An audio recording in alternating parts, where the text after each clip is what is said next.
Puji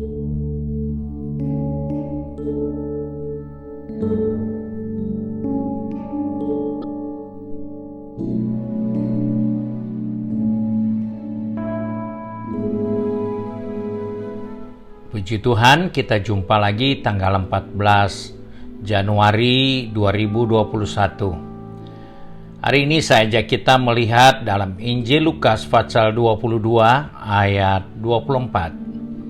Firman Tuhan berkata sebagai berikut. Terjadilah juga pertengkaran di antara murid-murid Yesus, siapakah yang dapat dianggap terbesar di antara mereka. Kita menjumpai suatu peristiwa yang ternyata harus terjadi, yaitu perdebatan, pertengkaran di antara murid-murid untuk menentukan siapa yang terbesar, siapa yang terhebat, siapa yang paling menonjol di antara mereka. Dan hal ini merupakan suatu tujuan yang manusiawi. Sebagai manusia biasa, kita biasa punya ambisi, punya keinginan, kita punya maksud, kita punya tujuan, cita-cita, ingin jadi besar. Dan hal seperti itu tidak salah. Karena Alkitab menjanjikan ada banyak hal-hal besar yang akan berhubungan dengan kehidupan kita, dalam pelayanan kita, dalam pengiringan kita kepada Tuhan. Nah, di sini kita jumpa ada satu ungkapan di mana pertengkaran muncul karena saling bersaing untuk menilai dirinya masing-masing yang terbesar. Nah, saudara-saudara yang dikasihi Tuhan, Alkitab mengajar kita bagaimana kita bisa menjadi orang yang besar seperti yang diharapkan itu. Ternyata Yesus pun berkata dalam Matius 23 ayat 11, barang siapa terbesar di antara kamu, hendaklah ia menjadi pelayanmu. Jadi di sini kita melihat Yesus mengakui bahwa jika kita menyadari kita adalah sesuatu atau pribadi yang besar, lebih hebat, lebih unggul, lebih maju, lebih menonjol dari yang lain, maka kita adalah seorang yang harus menyadari bahwa kita adalah pelayan dari semua yang ada di sekitar kita. Kita bukan menjadi tuan di atas semua yang ada di sekitar kita. Bukan menjadi pemimpin semata-mata yang mengendalikan orang-orang yang membantu kita. Tetapi jelas dikatakan kita adalah pelayan mereka. Kita adalah pelayan orang-orang yang ada di antara kita. Nah, sebab itu sebagai orang percaya, tidak salah kita ingin menjadi besar dan kita punya rencana besar, cita-cita besar, tidak salah. Tetapi untuk meraih hal itu, ingatkan dirimu bahwa engkau harus memulai dari melayani. Hal ini tidak terpisahkan, karena di dunia ini banyak orang salah. Dia ingin jadi besar tapi menjauhkan pelayanan. Sehingga dia menjadi seorang yang jahat, menjadi orang otoriter, menjadi orang yang menghalalkan segala cara untuk menjadi besar. Nah, Alkitab katakan jika kita menjadi seorang yang besar, maka kita harus siap melayani. Dan dalam melayani ini kita harus sadar, melayani itu bukan sesuai selera, bukan sesuai keinginan, tapi melayani dasarnya yaitu kita harus singkirkan semua kepentingan diri kita sendiri.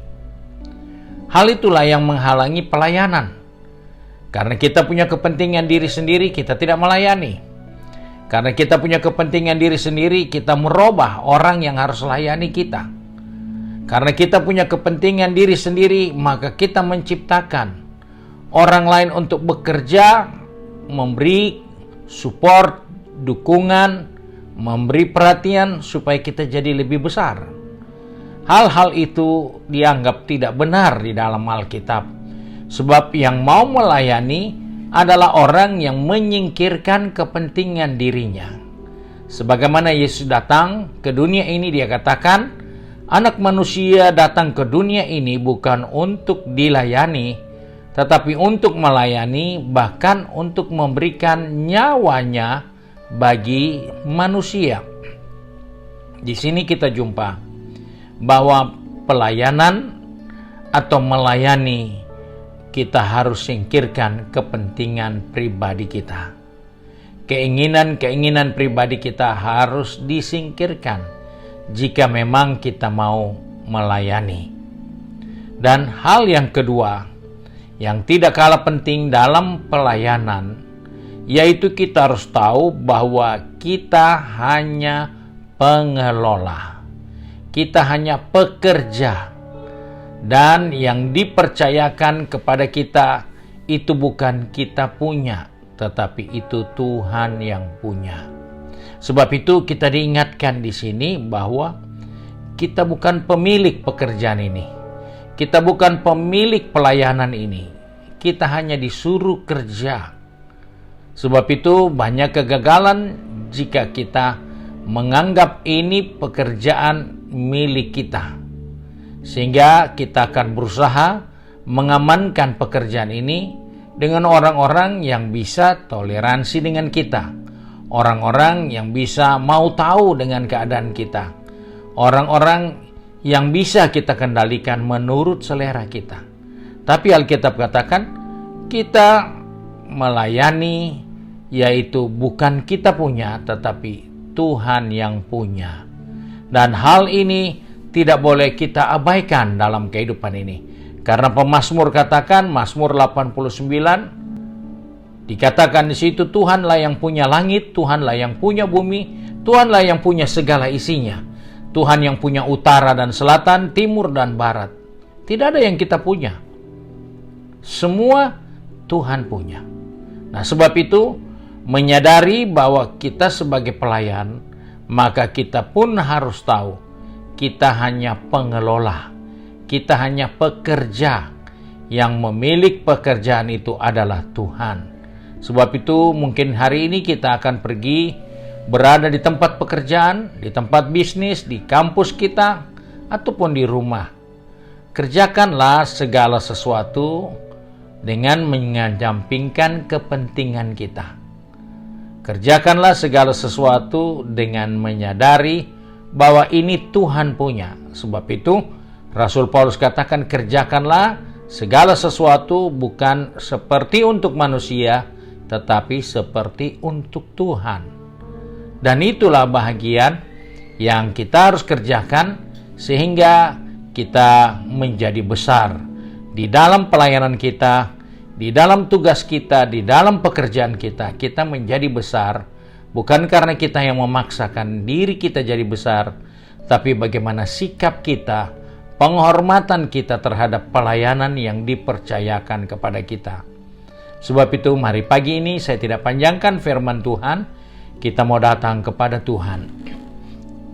Kami bersyukur kepada Bapa di surga, karena kembali hari ini Tuhan mengingatkan kepada kami, bahwa di saat kami sedang terlibat di dalam pelayanan untuk membuat jadi besar dan berhasil, maka kami diingatkan bahwa pelayanan ini membutuhkan keikhlasan dari kami untuk meninggalkan segala kepentingan pribadi kami. Bahkan dalam pelayanan ini, biarlah Tuhan selalu mengingatkan kepada kami bahwa kami hanya pekerja, dan ini bukan milik kami tapi milik Tuhan. Sebab itu tolong kami, pegang tangan kami, atur langkah kaki kami, supaya apapun yang kami kerjakan, apapun yang merupakan tanggung jawab kami, apa yang menjadi harapan cita-cita kami ke depan, kami sadar kami mau mengerjakan itu bukan karena ada kepentingan kami, tapi karena kepentingan pekerjaan Tuhan. Ajarlah kami untuk dapat mengerjakan itu semua, karena kami diberi kesempatan untuk bekerja, untuk mengelola sesuatu yang bukan milik kami. Sebab itu Tuhan tolong kami, atur langkah kaki kami, pegang tangan kami, sehingga sepanjang hari ini Nama Tuhan dipermuliakan melalui kehidupan kami semua, baik yang bekerja, berbisnis, maupun studi, ataupun yang tinggal di rumah. Semuanya kami boleh mempermuliakan Tuhan di dalam kesempatan waktu yang Tuhan izinkan kami dapat bekerja dan mempermuliakan Bapa di surga. Terima kasih Tuhan untuk kasih setiamu, sebab itu kami berdoa dan bersyukur di dalam nama Tuhan Yesus Kristus, Juru Selamat kami, majikan kami yang baik dan setia. Haleluya. Amin. Puji Tuhan. Tuhan Yesus memberkati. Jangan lupa like dan kalau perlu komentar dalam YouTube channel ini, dan juga di subscribe supaya saudara bisa mendapatkan banyak renungan firman Tuhan setiap hari. Tuhan Yesus memberkati.